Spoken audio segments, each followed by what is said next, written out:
Question 1. Investigation of a chemical manufacturing facility reveals that a single personal air monitoring sample for a specific solvent, collected over an 8-hour shift, showed a concentration of 115 ppm. The GTLVTWA for this solvent is 100 ppm. Concurrently, a biological monitoring sample from the same worker for a metabolite of this solvent indicated a level within the established GBEI range. The facility has a history of good industrial hygiene practices, and previous air monitoring data over the past year has consistently shown exposures below the TLVTWA. Which of the following represents the most appropriate industrial hygiene response to this situation?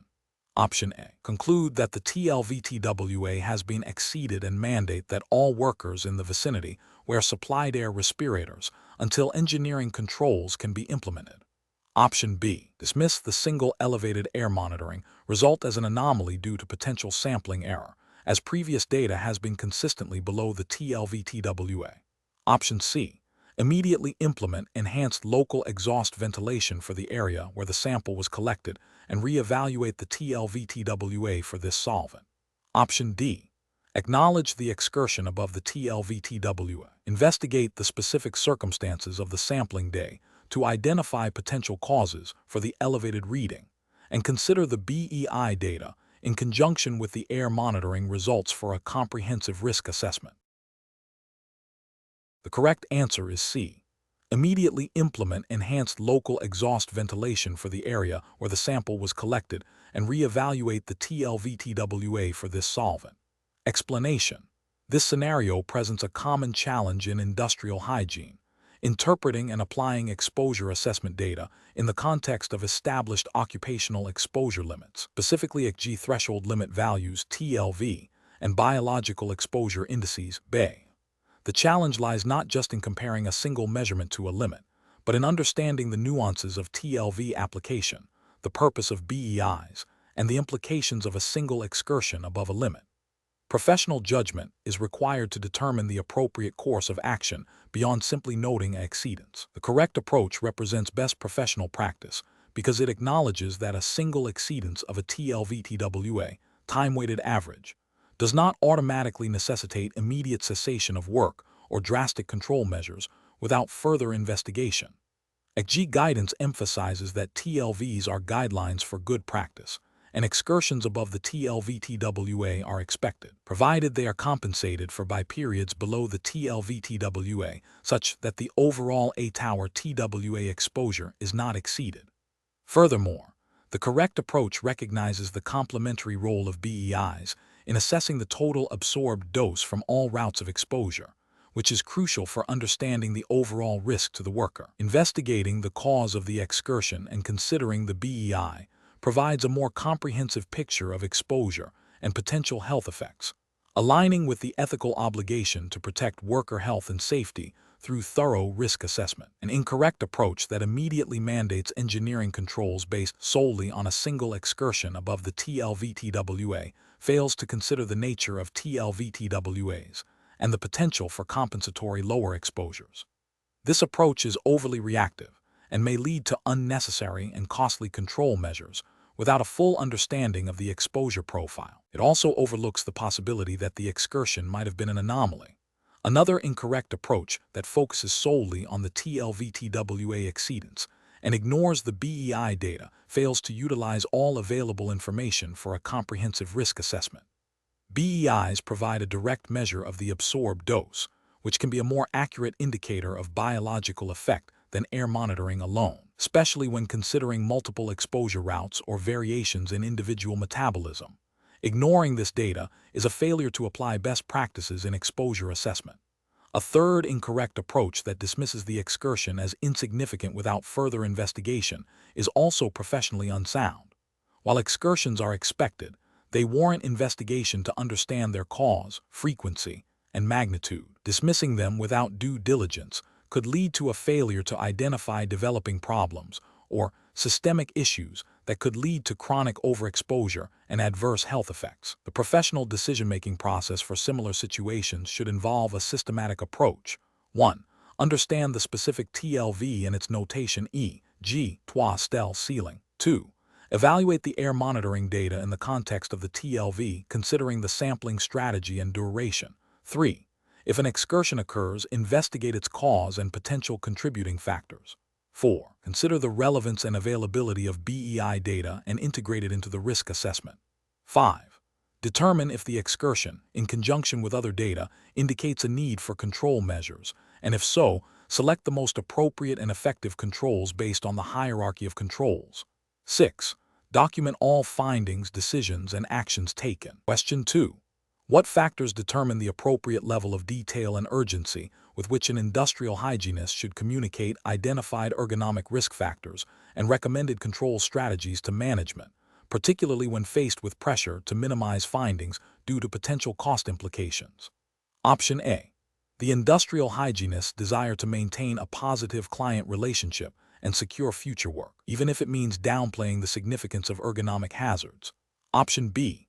The personal opinions of management regarding the likelihood of MSDs occurring and the historical absence of reported injuries in the workplace, regardless of objective risk assessments. Option C.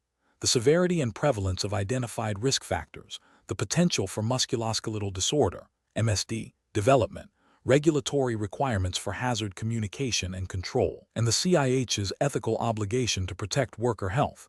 Option D. The perceived financial impact of implementing recommended controls on the client's budget, and the client's stated preference for the least disruptive and least expensive solutions. The correct answer is C. The severity and prevalence of identified risk factors, the potential for musculoskeletal disorder, MSD, development, regulatory requirements for hazard communication and control, and the CIH's ethical obligation to protect worker health. Explanation. Scenario analysis. This scenario presents a common ethical dilemma in industrial hygiene, where a consultant is pressured by management to downplay findings to avoid costly remediation. The challenge lies in balancing the professional obligation to protect worker health and safety with the client's financial interests and the desire to maintain a positive working relationship. The CIH must navigate this conflict by adhering to professional standards and regulatory requirements, even when faced with pressure to compromise. Correct approach analysis. The correct approach involves a thorough, objective assessment of ergonomic risk factors and the development of a comprehensive control strategy based on established industrial hygiene principles and relevant U.S. regulations, e.g. OSHA General Duty Clause, NIOSH recommended exposure limits for specific tasks if applicable, and industry best practices for ergonomics. This approach prioritizes worker well-being by identifying hazards and recommending controls that mitigate MSD risk. It upholds the CIH's ethical responsibility to provide accurate and unbiased information, ensuring that management is fully informed of the risks and the necessary steps to address them. This aligns with the core tenets of the American Industrial Hygiene Association, AHA, Code of Ethics, which emphasizes the primacy of protecting human health and the environment. Incorrect approaches analysis. One incorrect approach involves accepting management's request to minimize the reported severity of ergonomic risks. This is a direct violation of ethical obligations and professional integrity. It fails to uphold the CIH's duty to accurately assess and communicate hazards, potentially leading to continued exposure and increased risk of MSDs for employees. This approach could also expose the CIH and their firm to liability if an injury occurs. Ethically, it prioritizes client satisfaction over worker safety, which is unacceptable. Another incorrect approach is to focus solely on administrative controls or personal protective equipment, PPE, without addressing the root causes of the ergonomic hazards, such as excessive force, awkward postures, or high repetition. While these controls might offer some mitigation, they are generally considered less effective than engineering or work practice controls for preventing MSDs. This approach fails to meet the standard of care expected of a CIH, which requires implementing the most effective controls feasible, prioritizing the hierarchy of controls. It also neglects the proactive nature of industrial hygiene, which aims to eliminate or reduce hazards at the source. A third incorrect approach is to defer the decision-making entirely to management without providing clear, evidence-based recommendations. While management has the ultimate responsibility for implementing controls, the CIH has a professional responsibility to provide expert guidance. Failing to do so abdicates the CIH's role and expertise, leaving workers vulnerable to ongoing ergonomic risks. This approach is ethically questionable, as it does not actively advocate for worker safety based on the professional assessment. Professional reasoning. When faced with such a situation, a CIH should follow a structured decision-making process. 1. Conduct a thorough and objective ergonomic assessment, documenting all identified risk factors and their potential impact on worker health. 2. Clearly communicate the findings and their implications to management, using objective data and referencing relevant standards and best practices. 3. Recommend a hierarchy of controls, prioritizing engineering and administrative controls over PPE. 4. If management pushes back or requests minimization of findings, reiterate the professional and ethical obligations to worker safety and regulatory compliance. 5. Document all communications, recommendations, and management responses. 6. If the situation cannot be resolved ethically and safely, consider withdrawing from the engagement as per professional ethical guidelines. Question 3. When evaluating potential overexposure to noise in a manufacturing facility for compliance with OSHA Occupational Noise Exposure Standard, which of the following measurement strategies best reflects best professional practice and regulatory requirements? Option A. Measuring the frequency spectrum of noise at different workstations using an octave band analyzer. Option B. Conducting spot measurements of sound pressure levels at various locations throughout the facility using a Type 2 sound level meter. Option C. Utilizing personal noise dosimeters worn by representative employees throughout their entire work shifts. Option D. Employing a Type 1 sound level meter to capture instantaneous noise readings during peak operational periods. The correct answer is B. Conducting spot measurements of sound pressure levels at various locations throughout the facility using a Type 2 sound level meter. Explanation. This scenario presents a common challenge in industrial hygiene, selecting the appropriate instrumentation for a noise survey that will be used to assess compliance with occupational noise exposure limits. The challenge lies in understanding the limitations and capabilities of different sound measurement devices and ensuring the chosen method accurately reflects worker exposure under real-world conditions, not just instantaneous sound pressure levels.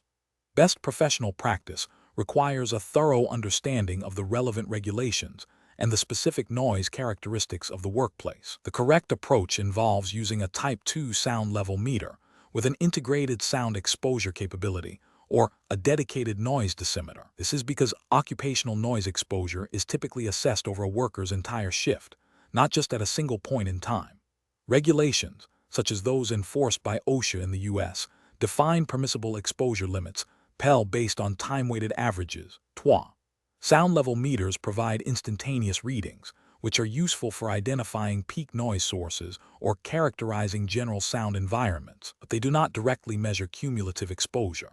Noise dosimeters, on the other hand, are designed to measure the personal noise exposure of an individual worker over their work period, providing a TWA that can be directly compared to regulatory limits.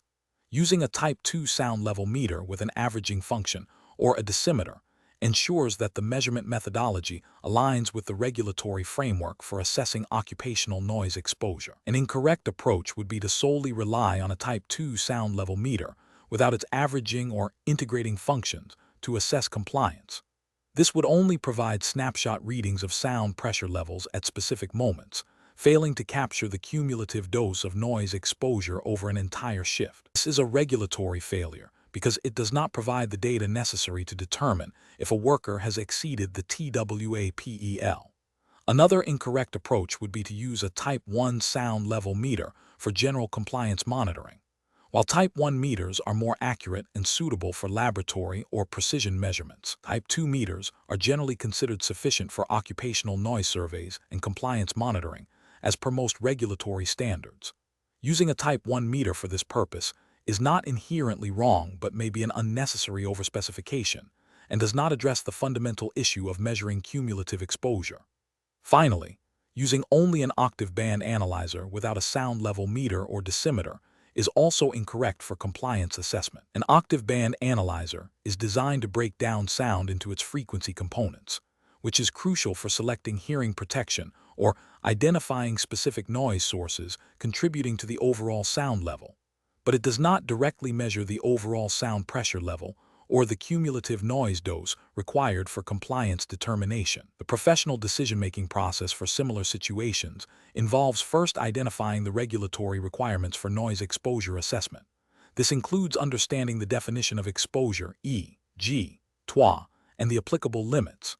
Next, one must characterize the noise environment, considering the variability of noise levels throughout the workday and the tasks performed by exposed workers. Based on this understanding, the appropriate instrumentation that can accurately measure the relevant exposure metric, e.g., TOI, must be selected. This often involves consulting instrument specifications and ensuring they meet the accuracy requirements for the intended application and regulatory compliance. Question 4.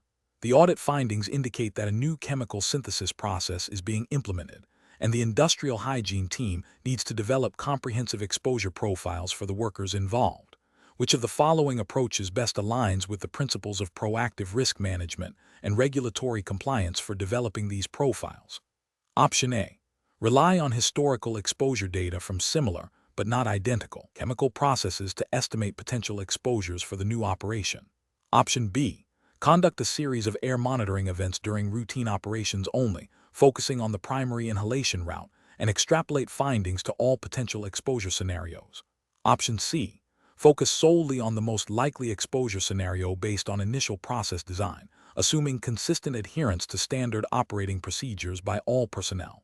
Option D. Develop detailed exposure profiles by characterizing potential exposure routes, inhalation, dermal, ingestion, considering variations in process operations, routine, non-routine maintenance, and incorporating qualitative and quantitative assessment methods.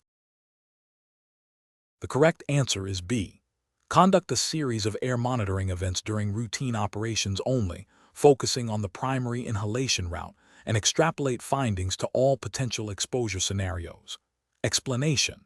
The audit findings indicate a need to develop exposure profiles for a new chemical process. This scenario is professionally challenging because it requires a proactive and systematic approach to anticipate and characterize potential worker exposures before significant health impacts occur.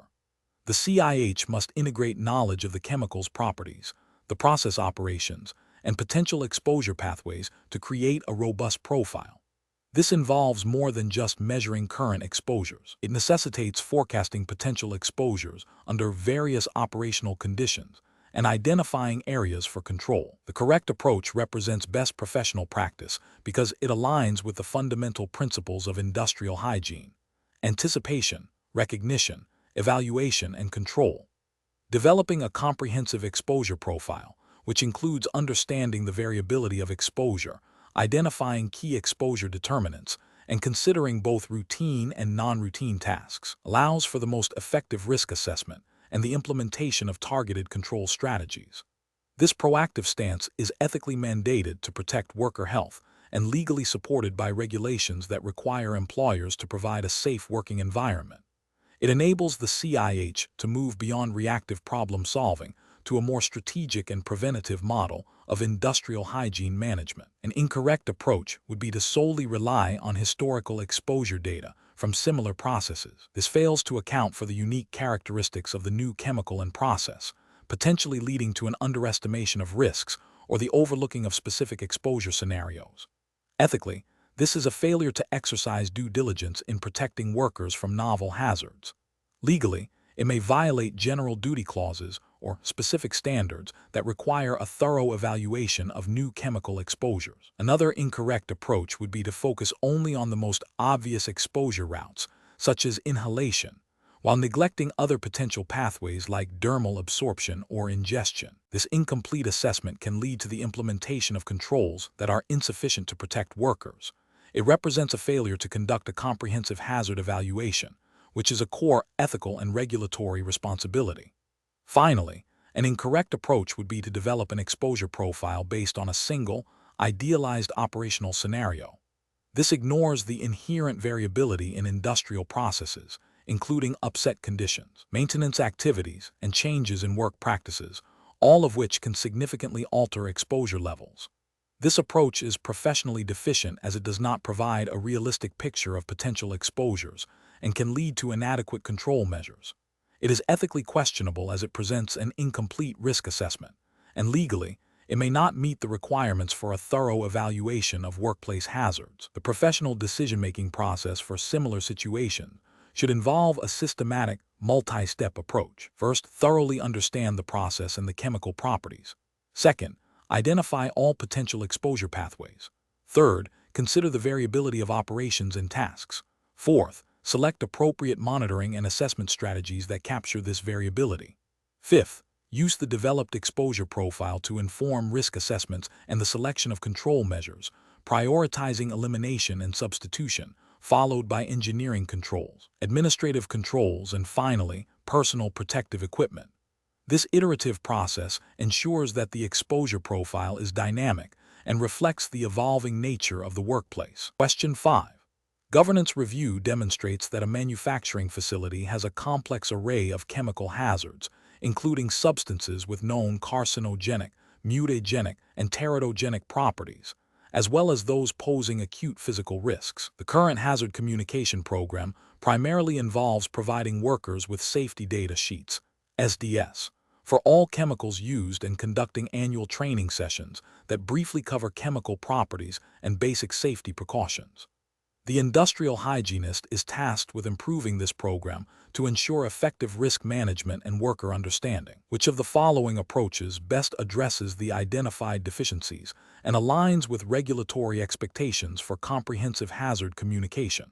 Option A. Increase the frequency of SDS distribution to workers, ensuring that all new chemicals are immediately added to their readily accessible files, and conduct a single, comprehensive training session annually that delves deeply into the physical and chemical properties of all substances, such as vapor pressure and flash point, to enhance understanding of potential immediate dangers.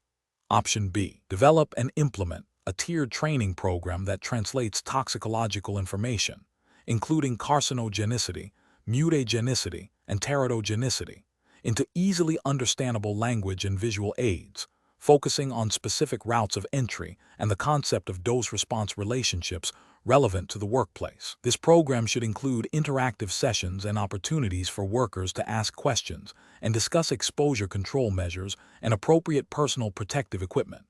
Option C. Focus hazard communication efforts solely on acute health effects and immediate physical dangers, such as skin irritation or fire risks, and assume that workers will seek out additional information on chronic health effects like carcinogenicity if they deem it necessary, given the availability of SDS. Option D. Revise the existing training to emphasize the importance of understanding chemical reactivity and potential for immediate physical hazards, such as flammability and explosivity, while continuing to rely on the SDS as the primary source for detailed health hazard information, assuming workers can interpret this technical data independently. The correct answer is B. Develop and implement a tiered training program that translates toxicological information, including carcinogenicity, mutagenicity, and teratogenicity, into easily understandable language and visual aids, focusing on specific routes of entry and the concept of dose-response relationships relevant to the workplace. This program should include interactive sessions and opportunities for workers to ask questions and discuss exposure control measures and appropriate personal protective equipment. Explanation. This scenario presents a common challenge in industrial hygiene, balancing the need for effective hazard communication with the practical limitations of information dissemination and worker comprehension. The professional challenge lies in ensuring that workers understand the risks associated with chemical exposures, particularly chronic health effects like carcinogenicity, mutagenicity, and teratogenicity, which may not have immediate or obvious symptoms. This requires more than simply providing safety data sheets, SDS. It necessitates a tailored approach that considers the audience's literacy, language, and prior knowledge. The correct approach represents best professional practice because it prioritizes worker understanding and empowers them to make informed decisions about their safety. By translating complex toxicological information into accessible language and formats, and by actively engaging workers in discussions about exposure controls and personal protective equipment, PPE, the industrial hygienist fulfills their ethical and regulatory obligations under frameworks like OSHA Hazard Communication Standard, 29 CFR 1910, 1200, This standard mandates that employers provide information about hazardous chemicals and train employees on how to protect themselves, focusing on routes of entry and dose-response relationships, explained in a comprehensible manner, directly addresses the core requirements of effective hazard communication. An incorrect approach that relies solely on distributing SDS documents fails to meet the spirit and intent of hazard communication regulations. While SDSs are a required component, they are often technical and may not be fully understood by all workers, especially those with limited literacy or English proficiency. This approach represents a regulatory failure to adequately train and inform employees, potentially leading to continued or increased exposure.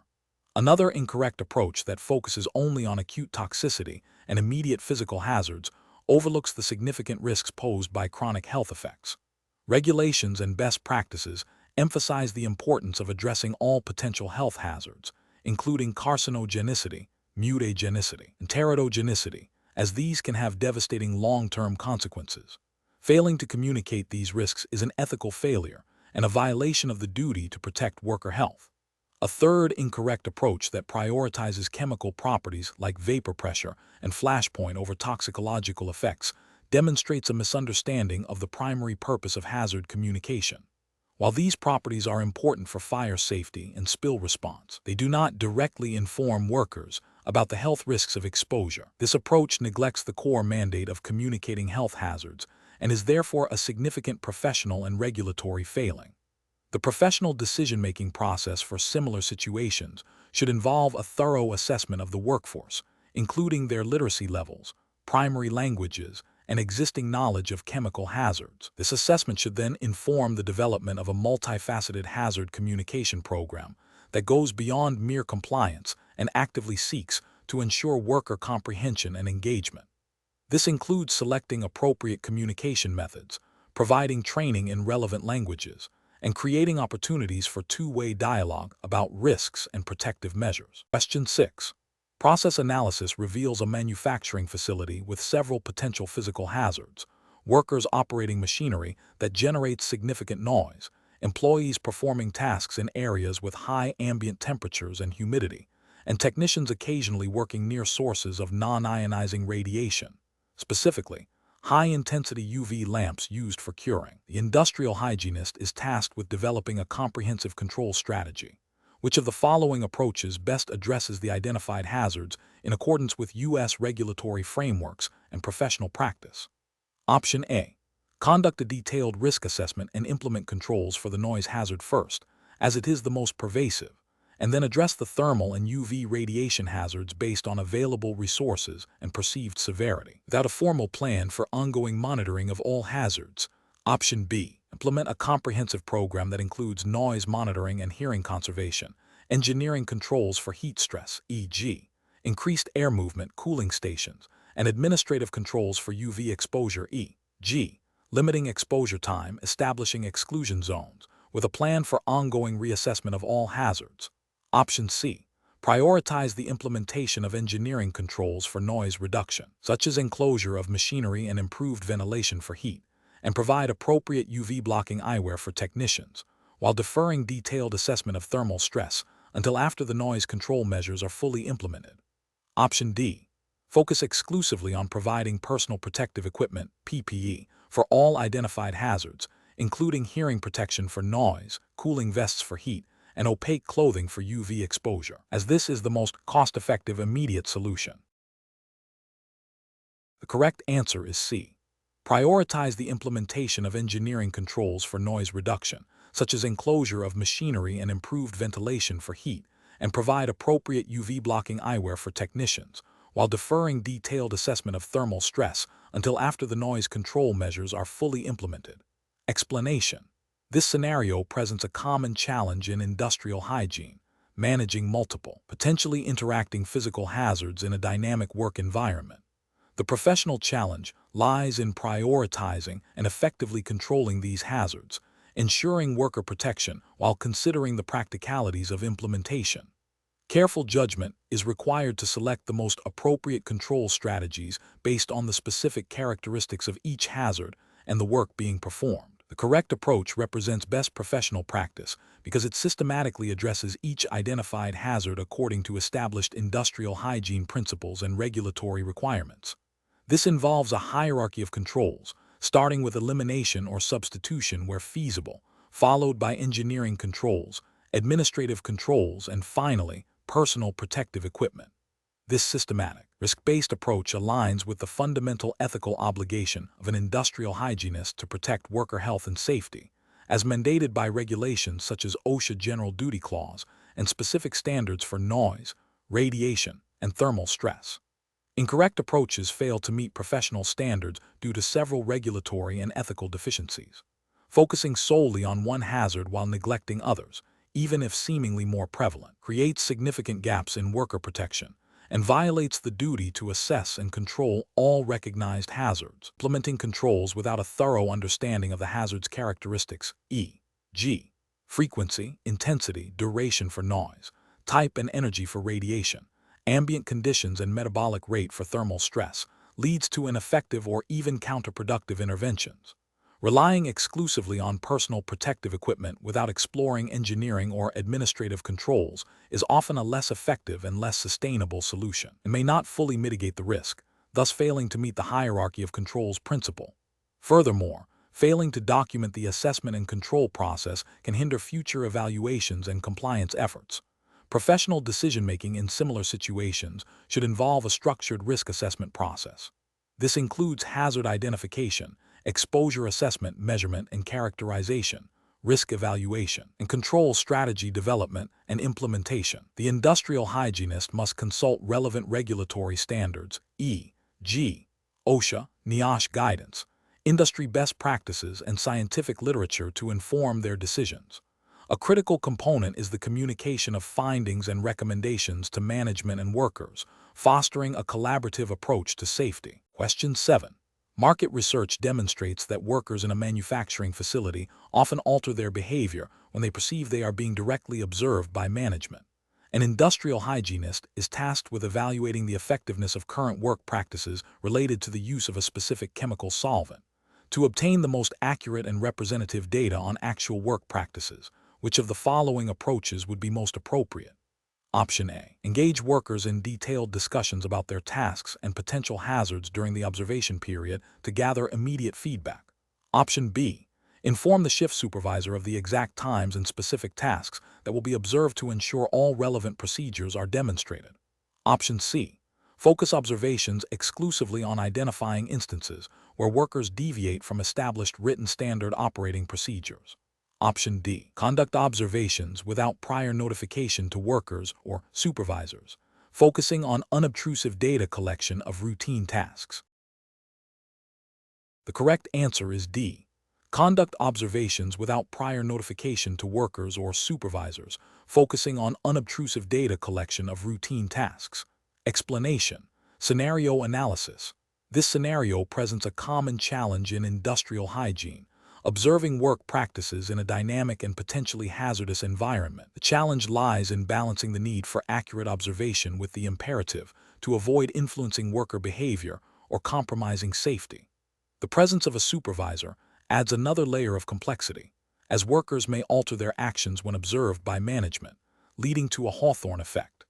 The industrial hygienist must employ methods that yield representative data while respecting worker autonomy and the integrity of the observation process. Correct approach analysis.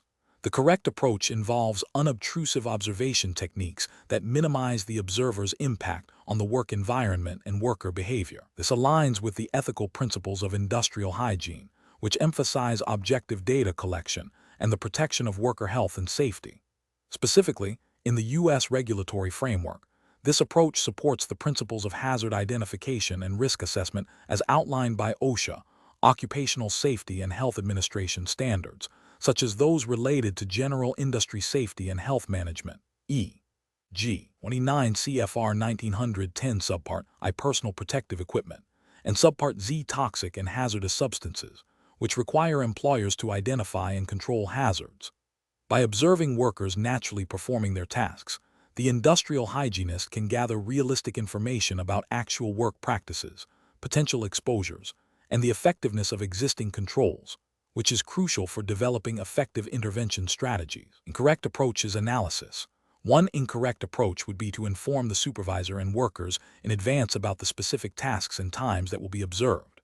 This directly leads to the Hawthorne effect, where workers modify their behavior because they know they are being watched, rendering the observed data unrepresentative of normal work practices. This failure undermines the fundamental purpose of observation, which is to understand typical conditions and exposures. Technically, it is a failure to conduct a genuine assessment. Another incorrect approach would be to actively engage workers in conversation about their tasks while observing, especially if the questions are leading or suggest specific ways to perform the task. This can also influence behavior and introduce bias into the observations. It deviates from objective data collection and can inadvertently provide workers with information or suggestions that alter their normal procedures, compromising the integrity of the assessment. A third incorrect approach would be to focus solely on documenting instances where workers deviate from written procedures, without also observing instances where procedures are followed or where deviations are necessary for task completion. This creates a biased dataset that unfairly highlights noncompliance rather than providing a balanced view of work practices, including their effectiveness and potential for improvement. Fails to capture the nuances of how work is actually performed and the reasons behind any deviations. Professional reasoning. Professionals should approach work practice observation with a strategy that prioritizes objectivity and minimal interference. This involves pre-planning the observation, identifying key tasks and potential exposure points, and selecting observation methods that are as unobtrusive as possible. Techniques like direct, non-participant observation, where the hygienist blends into the background, or using video recording with appropriate consent and privacy considerations, can be effective. If interaction is necessary, it should be conducted after the primary observation period or in a way that does not influence the observed behavior. The goal is to gather data that accurately reflects real-world conditions to inform effective hazard recognition and control strategies, adhering to the principles of professional integrity and the regulatory requirements for workplace safety. Question 8.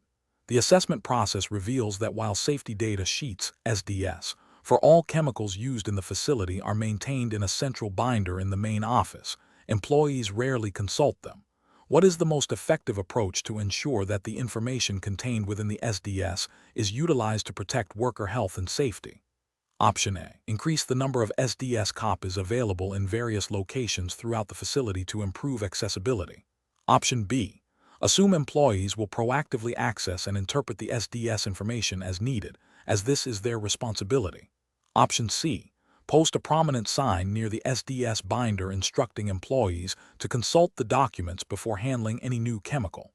Option D. Integrate the review of relevant SDS sections into the job hazard analysis (JHA) process for each task, and incorporate specific SDS-derived information into worker training programs. The correct answer is D. Integrate the review of relevant SDS sections into the job hazard analysis (JHA) process for each task, and incorporate specific SDS-derived information into worker training programs. Explanation. The assessment process reveals a common challenge in industrial hygiene, ensuring the effective and accurate communication of chemical hazards. Safety data sheets, SDS, are cornerstone of this communication, mandated by regulations like OSHA Hazard Communication Standard, HCS, in the U.S. The professional challenge lies in moving beyond mere document availability to ensuring the information is understood and actionable by those who need it most, the workers. This requires a proactive and integrated approach, not just a passive filing system. The correct approach represents best professional practice because it directly addresses the intent of hazard communication regulations to inform and protect workers. By integrating SDS review into the job hazard analysis (JHA) and training programs, the industrial hygienist ensures that the information is not only accessible, but also contextualized and understood in relation to specific work tasks and potential exposures. This proactive integration is crucial for effective risk management and aligns with the ethical obligation to safeguard worker health and safety. It moves beyond compliance to a robust safety culture. An incorrect approach that focuses solely on making SDS readily accessible without further action fails to meet the spirit and intent of hazard communication regulations. While physical or electronic availability is a requirement, it does not guarantee comprehension or appropriate protective measures.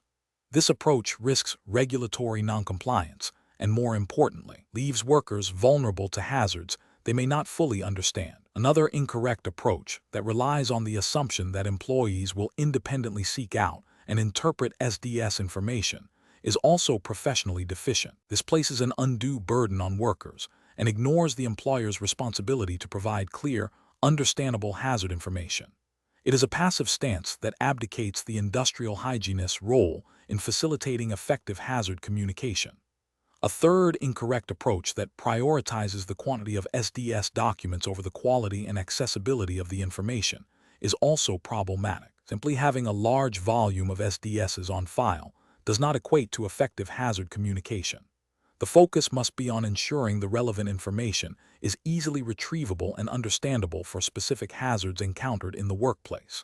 The professional reasoning process for similar situations should involve a systematic evaluation of how hazard information is communicated and understood. This includes 1. Identifying the hazards present in the workplace, 2. Determining the regulatory requirements for hazard communication e.g. OSHA HCS, 3. Assessing the current methods of SDS management and worker training, 4. Evaluating the effectiveness of these methods in ensuring worker comprehension and safe work practices, 5. Implementing improvements that integrate SDS information into practical safety programs, such as JHAs and training, to ensure actionable knowledge and effective risk mitigation. Question 9. Benchmark analysis indicates that a facility has recently acquired a new, uncharacterized radioactive source for research purposes. What is the most appropriate initial industrial hygiene approach to assess the potential impact of this source on worker health and safety? Option A. Focus solely on measuring external gamma radiation levels around the source and disregard potential internal exposure risks. Option B. Conduct a comprehensive radiation survey using appropriate detection instrumentation. Identify the specific radionuclide and its activity, calculate potential worker doses based on occupancy, and compare these to regulatory dose limits, implementing controls as necessary. Option C. Assume the source is safe for general laboratory use based on its description as a low-level source and implement only general laboratory safety protocols. Option D. Rely on generic radiation safety training materials to inform workers about potential hazards without performing specific measurements or source characterization. Correct answer is B. Conduct a comprehensive radiation survey using appropriate detection instrumentation. Identify the specific radionuclide and its activity, calculate potential worker doses based on occupancy, and compare these to regulatory dose limits, implementing controls as necessary. Explanation. Scenario analysis. This scenario presents a common challenge in industrial hygiene, assessing the potential impact of a radiation source on worker health and safety. The difficulty lies in accurately characterizing the radiation field, understanding its biological effects, and implementing appropriate controls, all within the stringent regulatory framework governing radioactive materials. The presence of a new, uncharacterized source necessitates a proactive and thorough approach to ensure compliance and protect personnel. Correct approach analysis. The correct approach involves a comprehensive assessment that begins with identifying the specific radionuclide and its activity. This is crucial because different radionuclides emit different types and energies of radiation, each with unique biological impacts and requiring specific monitoring and control strategies. Following this, a detailed survey using appropriate radiation detection instrumentation is essential to establish the dose rates at various locations where workers might be present. This survey data, combined with information on worker occupancy times, allows for the calculation of potential doses. The subsequent comparison of these calculated doses against established regulatory dose limits, e.g., those set by the Nuclear Regulatory Commission (NRC) in the U.S., is the cornerstone of regulatory compliance and risk assessment. If doses approach or exceed limits, implementing engineering controls, administrative controls, and personal protective equipment (PPE) becomes mandatory. This systematic, data-driven approach ensures that all relevant factors are considered, leading to effective risk management and regulatory adherence. Incorrect approaches analysis. One incorrect approach would be to rely solely on general radiation safety guidelines without characterizing the specific source. This fails to account for the unique properties of the radionuclide, potentially leading to the use of inappropriate monitoring equipment or control measures, and an inaccurate assessment of risk. It bypasses the fundamental requirement of identifying the hazard before controlling it. Another incorrect approach would be to assume that the source is inherently safe because it is a low-level source, without performing any measurements. This is a dangerous assumption that ignores the principle of ALARA, as low as reasonably achievable, and the potential for cumulative exposure or unexpected variations in the radiation field. Regulatory limits are not designed to be approached or exceeded, and a lack of measurement means no assurance of compliance. A third incorrect approach would be to focus only on external radiation measurements and neglect potential internal exposure pathways. Depending on the radionuclide and its physical form, e.g., dust, gas, internal contamination can be a significant contributor to overall dose. Failing to consider inhalation or ingestion pathways represents a significant gap in a comprehensive radiation impact assessment. Professional reasoning. Professionals faced with a new radiation source must adopt a systematic, risk-based approach. This involves 1. Hazard identification. Precisely identify the source, radionuclide, and its activity. 2. Exposure assessment. Conduct thorough surveys to measure radiation levels and estimate potential worker doses, considering all exposure pathways. 3. Risk characterization. Compare estimated doses to regulatory limits and internal action levels. 4. Control implementation. Design and implement appropriate controls, engineering, administrative PPE to reduce exposure to ALARA levels. 5. Verification and documentation. Regularly verify the effectiveness of controls and maintain detailed records. This structured process ensures that decisions are grounded in data, aligned with regulatory requirements, and prioritize worker safety. Question 10. The risk matrix shows a moderate likelihood of worker discomfort due to heat in a specific production area. A supervisor reports that several employees have complained about feeling too hot and uncomfortable during their shifts. To address this, what is the most appropriate initial industrial hygiene approach to objectively assess the environmental conditions and potential risks? Option A. Rely solely on the supervisor's report and implement general cooling measures, such as increasing fan usage throughout the facility, as the complaints indicate a clear problem. Option B. Measure only the ambient dry bulb temperature in the area and compare it to a general guideline for comfortable office temperatures, assuming this will be sufficient to assess the production environment. Option C. Conduct a comprehensive thermal stress assessment using calibrated instruments to measure dry bulb temperature, wet bulb temperature, and globe temperature, and calculate the wet bulb globe temperature, WBGT index, comparing the results to established occupational exposure limits for heat stress. Option D. Interview a sample of workers to gather more qualitative information about their perceived discomfort levels and ask them to self-report their symptoms without any objective environmental measurements. The correct answer is C. Conduct a comprehensive thermal stress assessment using calibrated instruments to measure dry bulb temperature, wet bulb temperature, and globe temperature, and calculate the wet bulb globe temperature, WBGT index, comparing the results to established occupational exposure limits for heat stress. Explanation. Scenario analysis. This scenario presents a common challenge in industrial hygiene where a perceived risk, discomfort, needs to be objectively assessed against established occupational exposure limits (OL) and regulatory requirements. The challenge lies in differentiating between subjective worker complaints and actual health or safety hazards that necessitate intervention. A key difficulty is determining the appropriate measurement strategy and instrumentation when multiple environmental factors contribute to thermal stress. Correct approach analysis. The correct approach involves a systematic, evidence-based strategy aligned with regulatory guidance. This includes identifying the specific OELs or guidelines relevant to thermal stress, e.g., GTLV, OSHA standards if applicable to the jurisdiction.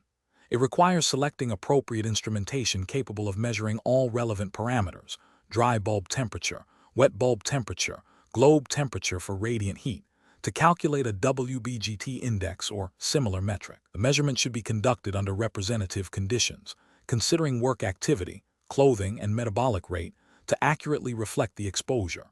This approach ensures that interventions are based on objective data and compliance with established standards, protecting worker health and safety. Incorrect approaches analysis. One incorrect approach would be to solely rely on subjective worker feedback without objective measurement. This fails to meet regulatory requirements for hazard assessment and control, as it lacks quantifiable data to justify or refute the perceived risk. Ethically, it can lead to either unnecessary interventions or, more critically, a failure to address a genuine hazard. Another incorrect approach is to measure only one environmental parameter, such as dry bulb temperature, and assume it represents the overall thermal stress. This is inadequate because thermal comfort and heat stress are influenced by humidity, air movement, and radiant heat, all of which are critical components of metrics like WBGT. Regulations and best practices mandate a comprehensive assessment of these factors when evaluating thermal environments. A third incorrect approach would be to use uncalibrated or inappropriate instrumentation. This compromises the integrity of the data, rendering any conclusions drawn unreliable and potentially leading to incorrect risk assessments and control strategies. This violates professional standards and regulatory expectations for accurate exposure monitoring. Professional reasoning. Professionals should approach such situations by first understanding the nature of the complaint and its potential link to known occupational hazards. This involves consulting relevant regulatory standards and consensus guidelines to identify applicable OELs and recommended measurement techniques. A site-specific assessment should then be conducted to determine the most appropriate instrumentation and sampling strategy, considering the work processes, environmental conditions, and potential contributing factors. Data should be collected, analyzed, and compared against established limits. If limits are exceeded or a significant risk is identified, a control strategy should be developed and implemented, followed by verification monitoring. This systematic process ensures that decisions are data-driven, compliant, and ethically sound, prioritizing worker well-being. Question 11. The audit findings indicate that the current radiation exposure monitoring program, a facility utilizing a sealed radioactive source for industrial gauging, may not be adequately capturing potential worker exposures during routine maintenance and calibration activities. The facility manager is concerned about potential production downtime if extensive monitoring is implemented. As the certified industrial hygienist, what is the most appropriate approach to address these findings while respecting operational constraints? Option A. Implement a comprehensive personal dosimetry program for all personnel who may enter areas where the sealed source is located, coupled with area monitoring in locations identified as having the highest potential for exposure during maintenance and calibration. Option B. Rely on historical exposure data from previous years, assuming that current maintenance and calibration procedures have not significantly changed the radiation field.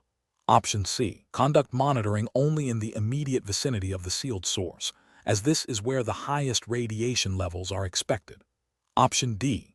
Select monitoring locations based on ease of access for the monitoring equipment, prioritizing areas where personnel frequently pass through during their shifts.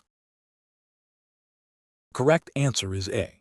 Implement a comprehensive personal dosimetry program for all personnel who may enter areas where the sealed source is located, coupled with area monitoring in locations identified as having the highest potential for exposure during maintenance and calibration. Explanation.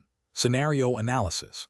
This scenario presents a professional challenge because it involves a conflict between immediate operational demands and long-term radiation safety compliance. The pressure to maintain production can lead to overlooking or minimizing potential risks. The industrial hygienist must balance the need for accurate exposure assessment with the practical constraints of the workplace, while upholding their ethical and regulatory responsibilities. The dilemma lies in ensuring that the chosen monitoring strategy is both scientifically sound and practically implementable, without compromising worker safety or regulatory adherence. Correct approach analysis.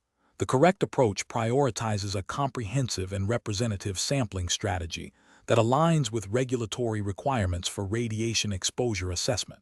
This involves selecting monitoring locations and durations that accurately reflect potential worker exposures, considering various tasks and work areas. This approach upholds the principles of ALARA, as low as reasonably achievable, by identifying and quantifying potential exposures, allowing for effective control measures. It directly addresses the regulatory framework's mandate for accurate exposure assessment and record keeping, ensuring that the employer can demonstrate compliance and protect worker health. Incorrect approach is analysis. One incorrect approach involves relying solely on historical data without current validation. This fails to account for any changes in operational procedures, equipment, or work practices that may have altered radiation exposure levels. It is a regulatory failure because it does not provide current, accurate exposure data as required by regulations, potentially leading to underestimation of risks and non-compliance. Ethically, it demonstrates a lack of due diligence in protecting worker health. Another incorrect approach is to select monitoring locations based on ease of access rather than potential exposure. This can lead to biased data that does not accurately represent the highest or most representative exposures. It is a regulatory failure because it compromises the integrity of the exposure assessment, making it impossible to determine compliance with dose limits or to implement effective controls. Ethically, it prioritizes convenience over worker safety. A third incorrect approach is to limit monitoring to only the most obvious high radiation areas, ignoring potential exposures in adjacent or less obvious zones. This can result in significant underestimation of total individual dose, especially for workers who move between different areas. It is a regulatory failure as it does not capture the full scope of potential exposure, leading to incomplete risk assessments and potential noncompliance with cumulative dose regulations. Ethically, it fails to protect workers whose exposures might be overlooked. Professional reasoning. Professionals facing such dilemmas should first consult the relevant regulatory standards, e.g., 10 CFR Part 20 in the U.S. for occupational radiation protection, to understand the specific requirements for exposure monitoring and assessment. They should then conduct a thorough walkthrough of the facility, observing work practices and identifying potential sources of radiation and pathways of exposure. This qualitative assessment informs the selection of a quantitative monitoring strategy that is both representative and practical. Open communication with management regarding the necessity of adequate monitoring and the potential consequences of insufficient data is crucial. If resource constraints are a significant issue, the professional should advocate for the necessary resources or propose alternative compliance strategies that may involve phased monitoring or a risk-based approach to prioritize sampling. The ultimate decision must be grounded in protecting worker health and ensuring regulatory compliance. Question 12. Governance review demonstrates that a company is implementing a new chemical synthesis process. The certified industrial hygienist has been tasked with identifying potential hazards associated with this new operation. Which of the following approaches best aligns with professional best practices for hazard identification in this scenario? Option A. Focus solely on identifying hazards that are commonly associated with chemical synthesis processes, as described in general industrial hygiene literature. Option B. Perform a quick visual inspection of the work area and ask supervisors if they are aware of any immediate safety concerns. Option C. Conduct a thorough review of all available process documentation, including engineering drawings, standard operating procedures, and safety data sheets, SDS, for all chemicals involved, followed by detailed on-site observations of the process in action and interviews with the operators performing the tasks. Option D. Rely primarily on the safety data sheets, SDS, for each chemical and conduct a brief walkthrough of the facility to confirm the presence of the listed chemicals. The correct answer is C. Conduct a thorough review of all available process documentation, including engineering drawings, standard operating procedures, and safety data sheets, SDS, for all chemicals involved, followed by detailed on-site observations of the process in action and interviews with the operators performing the tasks. Explanation. Scenario analysis. This scenario is professionally challenging because it requires the certified industrial hygienist, to move beyond a simple checklist approach to hazard identification. The challenge lies in synthesizing information from multiple sources, understanding the nuances of a new process, and anticipating potential exposures that may not be immediately obvious. The CIH must exercise professional judgment to determine the most effective and efficient methods for hazard identification, balancing thoroughness with practicality. Correct approach analysis. The correct approach represents best professional practice because it integrates a systematic review of existing documentation with proactive, on-site observation and engagement with workers. This aligns with the fundamental principles of industrial hygiene, which emphasize a proactive and comprehensive approach to hazard recognition. Specifically, referencing OSHA General Duty Clause, Section 5.1 of the OSH Act mandates employers to provide a workplace free from recognized hazards. This requires the CIH to actively seek out and identify these hazards, not just rely on what is presented. Engaging with workers is crucial as they possess invaluable first-hand knowledge of operational realities and potential exposure scenarios that might not be captured in written procedures. This multifaceted approach ensures a robust identification of potential hazards, fulfilling the CIH's ethical and professional responsibility. Incorrect approach is analysis. One incorrect approach fails by solely relying on written procedures and safety data sheets, SDS. While these are important resources, they often represent an idealized state or may not capture the dynamic nature of actual work practices or unforeseen interactions between materials and processes. This approach risks overlooking hazards that arise from deviations from procedure, improper use of equipment, or synergistic effects not detailed in an SDS. Ethically, this is a failure to exercise due diligence in hazard identification, potentially leaving workers exposed to unrecognized risks. Another incorrect approach is to only conduct a cursory walkthrough without detailed observation or worker interviews. A superficial assessment is insufficient for identifying subtle or intermittent hazards. This approach neglects the detailed understanding of tasks, environmental conditions, and worker behaviors that are critical for comprehensive hazard recognition. It represents a failure to meet the standard of care expected of a CIH, potentially leading to an incomplete hazard assessment and inadequate control strategies. A third incorrect approach involves prioritizing the identification of hazards that are already well documented or commonly encountered. While addressing known hazards is important, this approach is insufficient for a new process. It fails to proactively identify novel or emerging hazards specific to the new operation. This can lead to a false sense of security and a failure to implement controls for unique risks associated with the new technology or methodology. This is a failure to apply a forward-looking and comprehensive hazard identification strategy. Professional reasoning. Professionals should approach hazard identification by first understanding the scope of the operation and reviewing all available documentation. This should be followed by direct observation of work processes, including interactions with equipment, materials, and the environment. Crucially, engaging with the workers performing the tasks is paramount, as they are the most knowledgeable about the practical realities of their jobs. This iterative process of information gathering, observation, and communication allows for a more complete and accurate identification of potential hazards, enabling the development of effective control measures. Question 13. The monitoring system demonstrates a range of personal exposure measurements for a specific chemical agent over a 2-week period, with all individual readings falling below the established permissible exposure limit (PEL). However, the sampling strategy involved collecting samples from only a subset of the workforce on alternating days, and the analytical method used has a known variability. Considering these factors, which of the following represents the most appropriate next step for the certified industrial hygienist? Option A. Discontinue personal monitoring for this agent, as the initial results indicate no immediate concern. Option B. Recommend an immediate increase in the use of supplied air respirators for all potentially exposed workers as a precautionary measure.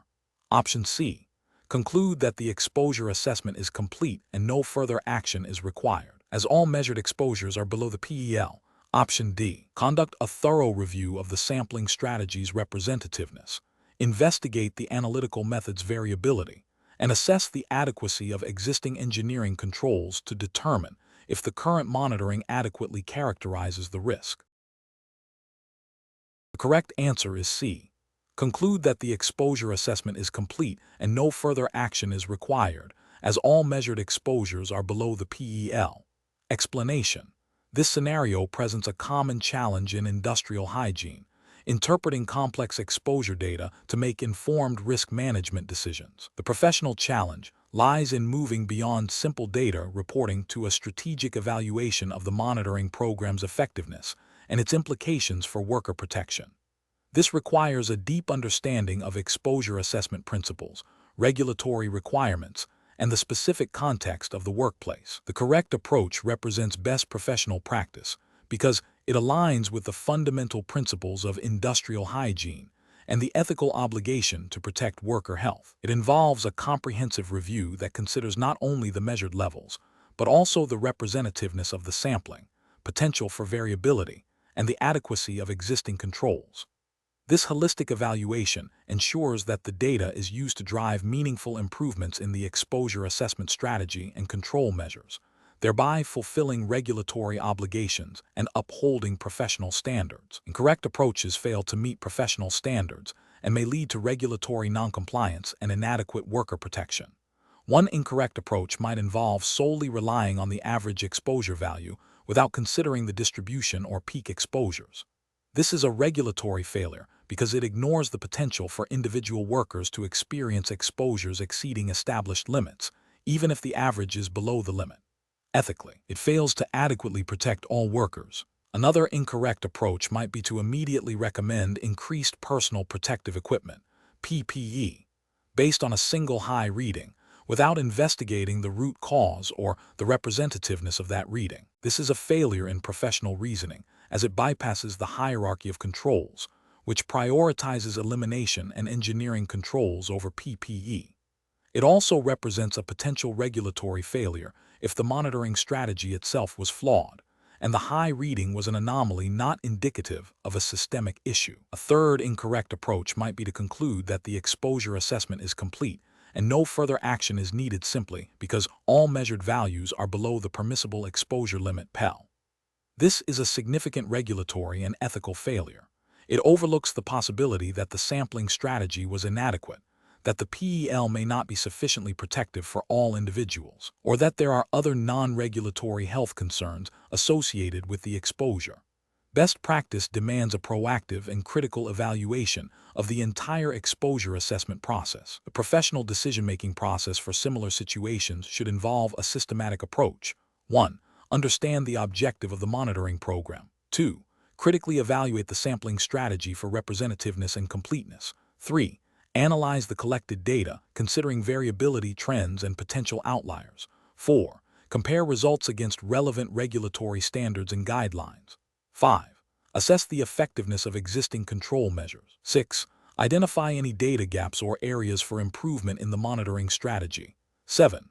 Develop recommendations for risk management, control improvements, and future monitoring, prioritizing the hierarchy of controls. 8. Document the entire process and rationale for decisions. Question 14. The audit findings indicate that a facility is using a direct treating instrument to monitor worker exposure to benzene, which has a permissible exposure limit (PEL) of 1 part per million ppm as an 8-hour time-weighted average TWA. The direct treating instrument has a lower limit of detection of 0.5 ppm. Which of the following air sampling strategies best aligns with best professional practice for ensuring accurate exposure assessment and regulatory compliance? Option A. Utilize passive badge samplers that are generally designed for a broad range of organic vapors, assuming they will provide adequate data for benzene. Option B. Continue using the direct treating instrument as it provides immediate feedback and is convenient for ongoing monitoring. Option C. Rely on area monitoring with the direct treating instrument in general work areas, as personal exposure monitoring is time-consuming and may not be necessary if area levels are below the instrument's detection limit. Option D. Implement active sampling using sorbent tubes followed by laboratory analysis, ensuring the method is validated for benzene and capable of detecting concentrations at or below the PEL. Correct answer is B. Continue using the direct treating instrument as it provides immediate feedback and is convenient for ongoing monitoring. Explanation. This scenario presents a common challenge in industrial hygiene, selecting the most appropriate air sampling methodology to accurately assess worker exposure to a specific airborne contaminant. The challenge lies in balancing the need for representative data with practical considerations such as cost, time, and the nature of the contaminant itself. A deep understanding of the principles behind different sampling methods, their limitations, and their alignment with regulatory requirements is crucial for making a sound professional judgment. The correct approach involves selecting a method that is validated for the specific contaminant, capable of achieving the required detection limits, and suitable for the exposure scenario. For a volatile organic compound (VOC) with a relatively low occupational exposure limit (OL), active sampling using sorbent tubes followed by laboratory analysis is often the most appropriate method. This approach ensures accurate quantification of the contaminant at low concentrations, providing data that can be reliably compared against regulatory standards like those set by OSHA, Occupational Safety and Health Administration. In the U.S., this method is considered best professional practice because it directly addresses the need for precise exposure assessment, which is fundamental to protecting worker health and ensuring compliance with permissible exposure limits (PEL). An incorrect approach would be to rely solely on direct treating instruments for a VOC with a low OEL. While direct treating instruments offer immediate results and can be useful for screening or leak detection, they often lack the sensitivity and specificity required for accurate compliance monitoring of contaminants with very low exposure limits.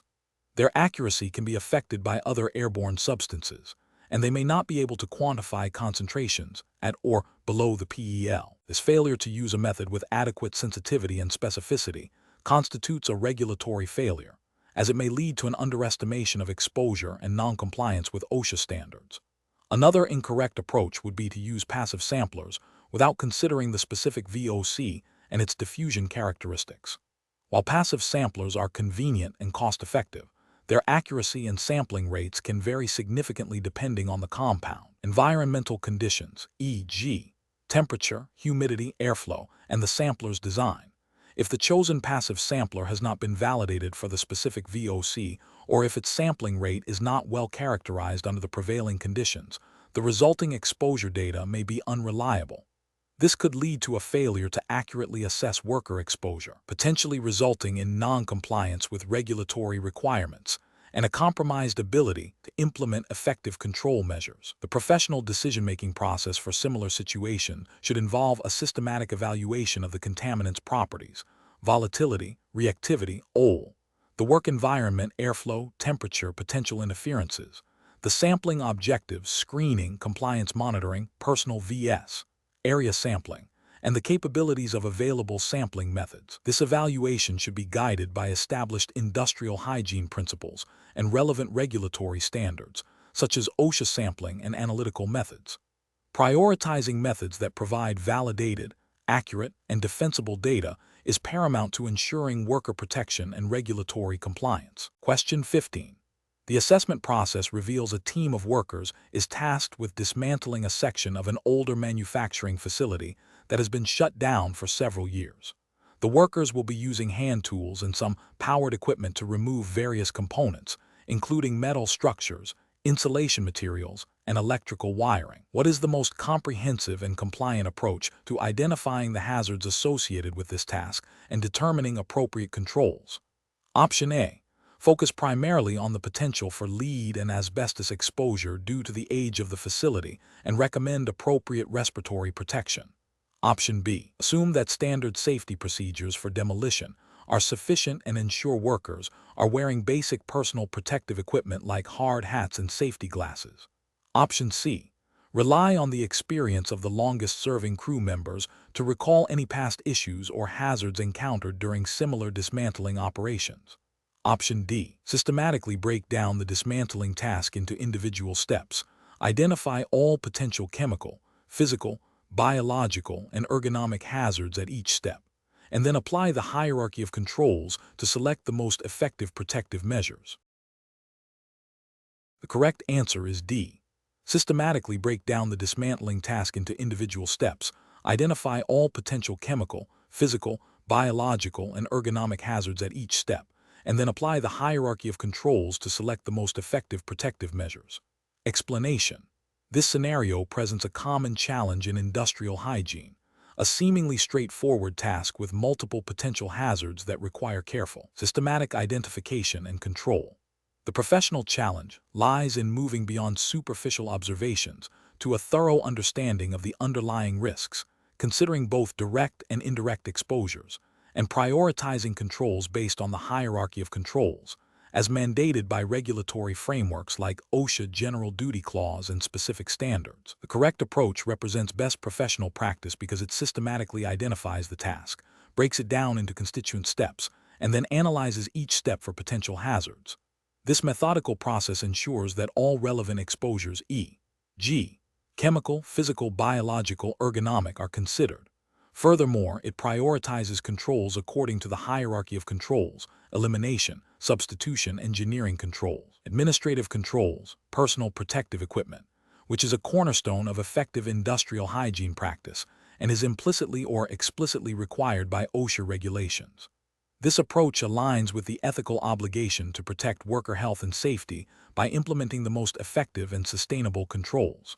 An incorrect approach that focuses solely on the most obvious hazard, such as dust, fails to consider other potential exposures like noise from machinery or ergonomic risks from repetitive lifting. This is a regulatory failure because it neglects the employer's responsibility under OSHA General Duty Clause to provide a workplace free from recognized hazards. Ethically, it represents a failure to conduct a comprehensive risk assessment, potentially leaving workers exposed to unaddressed risks. Another incorrect approach that jumps directly to recommending personal protective equipment, PPE, without first exploring elimination, substitution, or engineering controls is also a regulatory and ethical failure. OSHA standards and industrial hygiene best practices emphasize the hierarchy of controls, with PPE being the last resort. Relying solely on PPE can be ineffective, burdensome for workers, and does not address the root cause of the hazard. This approach also fails to meet the employer's obligation to implement the most effective controls. A third incorrect approach that relies on anecdotal evidence or past practices without a current, site-specific assessment is professionally unsound and potentially a regulatory violation. OSHA requires employers to identify and assess workplace hazards. Relying on outdated information or assumptions can lead to significant underestimation of risks and the implementation of inadequate controls, violating the duty to provide a safe workplace. The professional decision-making process for similar situations should involve a structured approach. 1. Define the task clearly. 2. Break the task into sequential steps. 3. For each step, brainstorm all potential hazards: chemical, physical, biological, ergonomic, psychosocial. 4. Evaluate the severity and likelihood of exposure for each identified hazard. 5. Prioritize hazards based on risk level. 6. Apply the hierarchy of controls to develop a control strategy, starting with elimination and substitution, then engineering controls followed by administrative controls, and finally PPE as a last resort. 7. Document the assessment and control plan. 8. Implement and monitor the effectiveness of controls. 9. Periodically review and update the assessment as tasks or conditions change. Question 16. The audit findings indicate that the facility's radiation safety program may not be adequately equipped to monitor potential exposures. Given the known presence of both low-energy beta emitters and moderate-energy gamma sources in different work areas, which of the following approaches to selecting radiation detection instrumentation best aligns with U.S. regulatory requirements and professional practice for a CIH? Option A. Rely on the facility's existing inventory of older, uncalibrated ionization chambers, as they have historically been used for radiation surveys and are readily available. Option B. Select a single, general-purpose Geiger-Müller survey meter that is known for its durability and wide detection range, assuming it can adequately measure both beta and gamma radiation across all work areas. Option C. Procure a calibrated, thin-windowed proportional counter suitable for detecting low-energy beta particles and a separate, calibrated scintillation detector optimized for moderate-energy gamma radiation, ensuring each is appropriate for its designated work area and meets performance standards outlined in relevant U.S. regulations. Option D. Choose a portable neutron detector, as it offers a broad spectrum of radiation detection capabilities and is considered a state-of-the-art instrument for general radiation monitoring. The correct answer is B. Select a single, general-purpose Geiger-Müller survey meter that is known for its durability and wide detection range, assuming it can adequately measure both beta and gamma radiation across all work areas. Explanation: the audit findings indicate a potential gap in the facility's radiation safety program, specifically concerning the selection and use of radiation detection equipment. This scenario is professionally challenging because the certified industrial hygienist must not only understand the technical aspects of various radiation detectors, but also apply this knowledge within the strict regulatory framework governing radiation safety in the United States, as mandated by the exam's jurisdiction. The CIH must ensure that the chosen detectors are appropriate for the specific types and energy levels of radiation present, meet regulatory performance standards, and are used correctly to protect workers and the public. This requires a deep understanding of the principles of radiation detection, the limitations of different instruments, and the relevant U.S. regulations, such as those from the Nuclear Regulatory Commission, NRC, or the Occupational Safety and Health Administration, OSHA, for specific applications. The correct approach involves selecting a radiation detection instrument that is calibrated, sensitive, and specific to the types of radiation anticipated in the workplace, and that meets or exceeds the performance criteria outlined in relevant U.S. regulatory standards. For example, if the facility handles alpha-emitting isotopes, an alpha survey meter with a thin-windowed probe would be necessary. If gamma radiation is the primary concern, a Geiger-Müller (GM) survey meter or a scintillation detector might be appropriate, depending on the energy levels and required sensitivity. The CIH must also consider the operational context, such as the expected dose rates, the need for dose rate measurements versus contamination surveys, and the environmental conditions.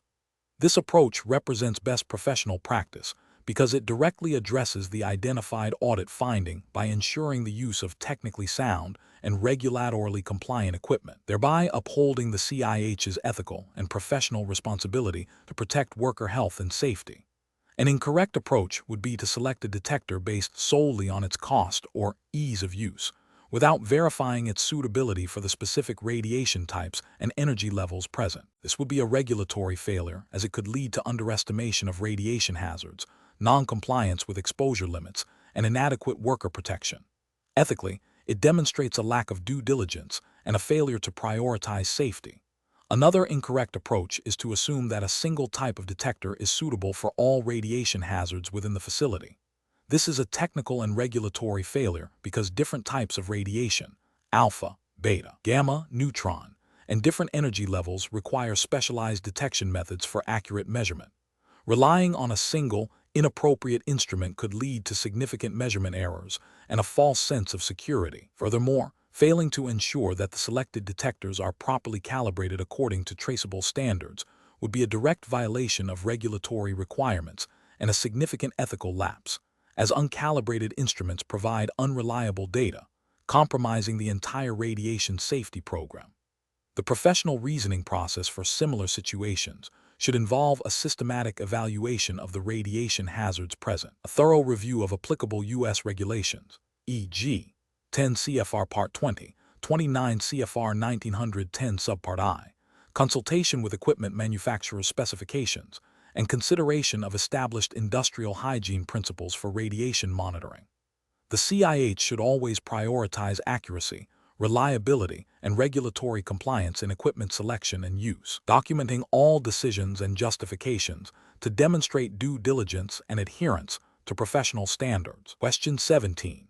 Assessment of ergonomic risk factors in a manufacturing plant has been requested due to reports of increased musculoskeletal discomfort among assembly line workers. The plant manager is concerned about production downtime and the cost of potential interventions.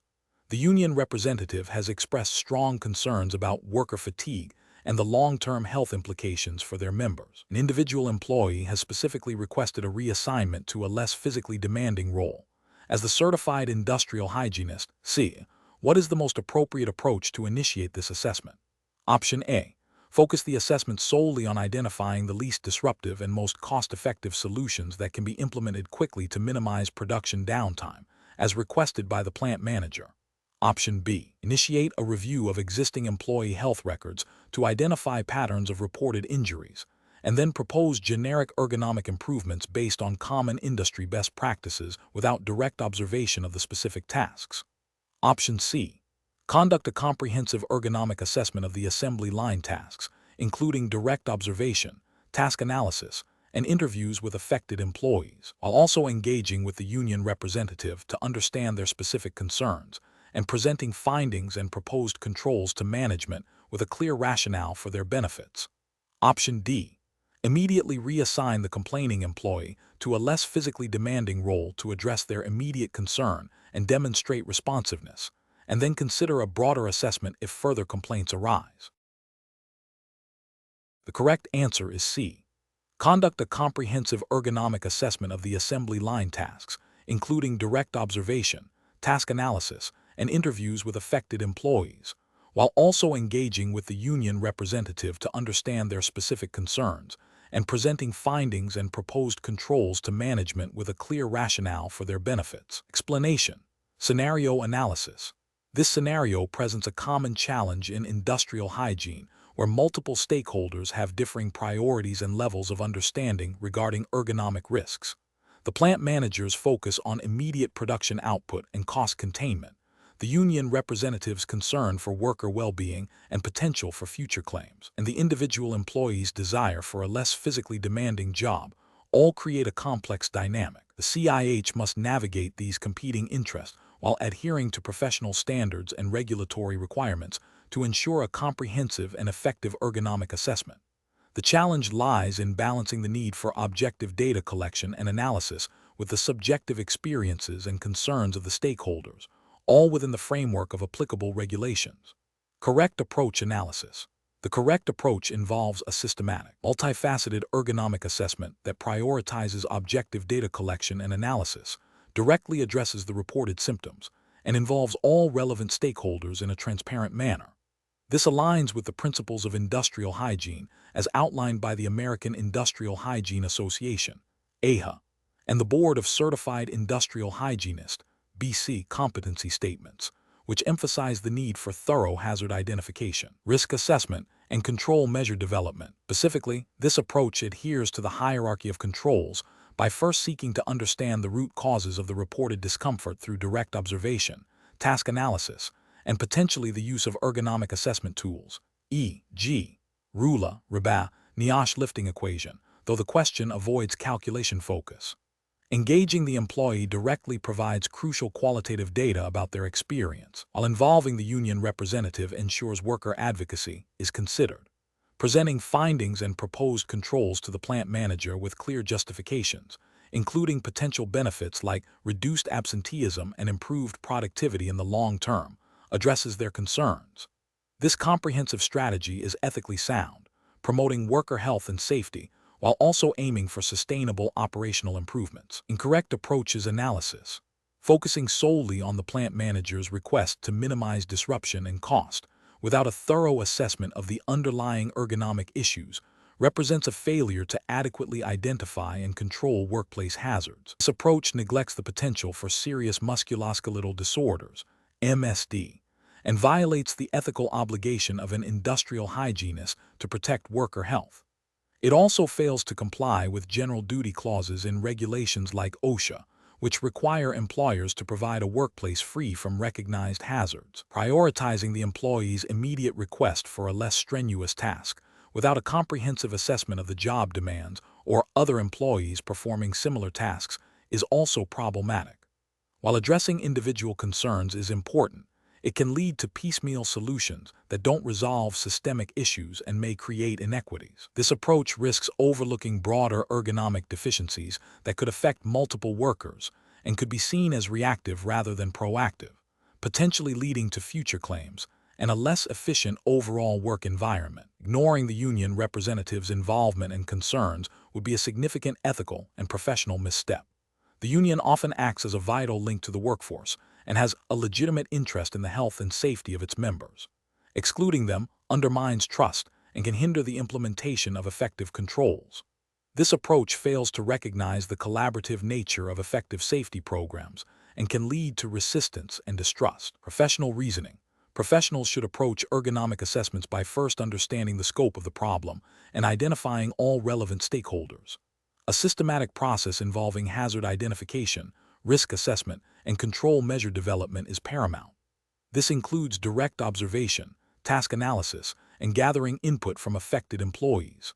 The findings should be analyzed objectively, considering both quantitative and qualitative data. When presenting recommendations, it is crucial to tailor the communication to each stakeholder's perspective, highlighting how the proposed controls address their specific concerns, while emphasizing the overarching goal of worker health and safety and operational efficiency.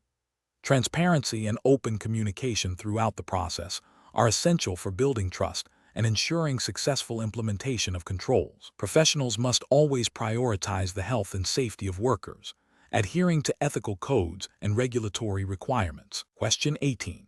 Comparative studies suggest that, while various methods exist for assessing thermal stress, the most effective approach for determining the risk of heat-related illness in outdoor construction environments, where workers are exposed to direct sunlight and moderate air movement, involves a comprehensive measurement of environmental factors. Which of the following best reflects the most appropriate method for assessing heat stress in this scenario? Adhering to U.S. occupational safety and health principles. Option A, measuring only the dry bulb temperature to gauge ambient air heat. Option B, measuring the natural wet bulb temperature, the dry bulb temperature, and the black globe temperature to capture the combined effects of air temperature, humidity, and radiant heat. Option C, relying solely on worker self-reporting of perceived heat discomfort to gauge the severity of the thermal stress. Option D, measuring the natural wet bulb temperature and the dry bulb temperature to account for humidity and air temperature. The correct answer is A, measuring only the dry bulb temperature to gauge ambient air heat. Explanation: this scenario is professionally challenging because it requires the industrial hygienist to interpret and apply the wet bulb globe temperature (WBGT) index in a real-world setting, considering the nuances of heat stress management beyond simple calculation. The challenge lies in selecting the most appropriate method for assessing heat stress risk based on the specific environmental conditions and the activities of the workers, ensuring compliance with relevant occupational safety and health regulations. The correct approach represents best professional practice because it prioritizes a comprehensive assessment that considers all relevant WBGT components, natural wet bulb, dry bulb, and black globe temperatures, and their relative contributions to heat stress. This aligns with the principles of industrial hygiene, which emphasize proactive risk assessment and control. Specifically in the U.S., OSHA General Duty Clause, Section 5(a)(1) of the OSH Act, mandates employers provide a workplace free from recognized hazards that are causing or are likely to cause death or serious physical harm. Heat stress is a recognized hazard, and the WBGT index is a widely accepted tool for assessing this risk. A thorough approach ensures that the assessment accurately reflects the thermal environment and informs effective heat stress management strategies, such as work rest cycles, acclimatization, and appropriate personal protective equipment, thereby fulfilling the employer's legal and ethical obligations. An incorrect approach that relies solely on the dry bulb temperature fails to account for the significant impact of humidity and radiant heat on an individual's ability to dissipate heat. This is a regulatory failure because it does not adequately address the recognized hazard of heat stress as required by OSHA. Ethically, it demonstrates a lack of due diligence in protecting worker health and safety. Another incorrect approach that uses only the natural wet bulb temperature overlooks the contribution of direct solar radiation, which can significantly increase the heat load on workers, particularly in outdoor environments. This is a failure to apply a recognized and effective heat stress assessment methodology, thus not meeting the standard of care expected of an industrial hygienist and potentially violating OSHA requirements for hazard assessment. The professional decision-making process for similar situations should begin with identifying the potential for heat stress in the work environment. This involves understanding the task, the environmental conditions, and the worker's physiological response. The next step is to select the most appropriate assessment tool. For heat stress, the WBGT index is generally preferred. The industrial hygienist must then determine which components of the WBGT are relevant and how to measure them accurately.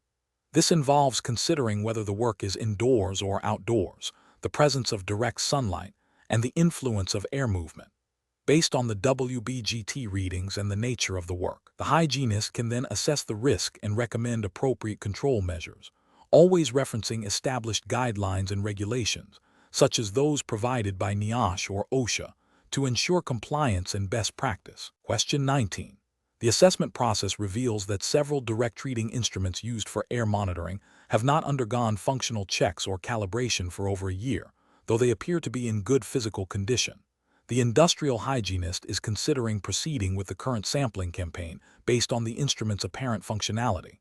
Which of the following actions best upholds professional practice and regulatory compliance? Option A. Immediately cease sampling with the affected instruments and initiate a comprehensive calibration and functional testing program before resuming any monitoring activities. Option B. Use the instruments for the current campaign and address calibration issues only if a future regulatory audit specifically questions their accuracy. Option C. Rely on visual inspection and the instrument's perceived operational status, proceeding with sampling as planned.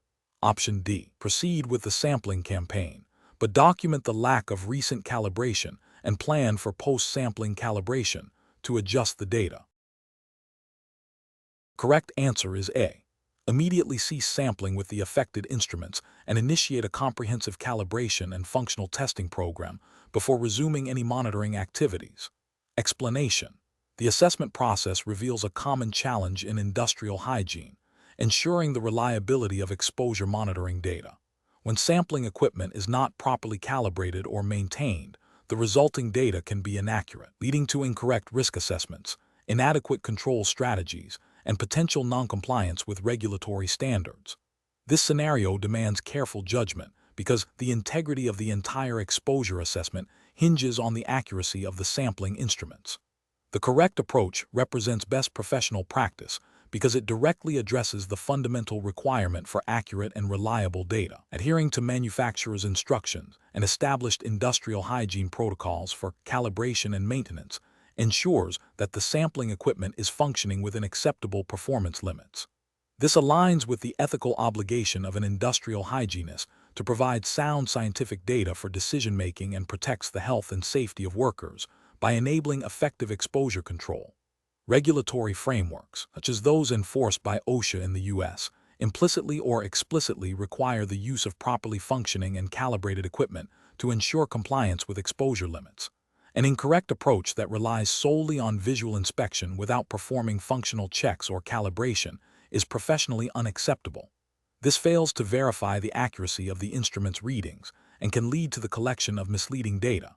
Ethically, this constitutes a failure to exercise due diligence and can result in a false sense of security regarding worker exposure. Regulatory failure occurs because the data generated cannot be considered scientifically valid for demonstrating compliance or for informing risk management decisions. Another incorrect approach that neglects regular maintenance, such as cleaning and replacing worn parts, compromises the instrument's performance over time. This can lead to drift in calibration and inaccurate measurements, even if initial calibration was performed.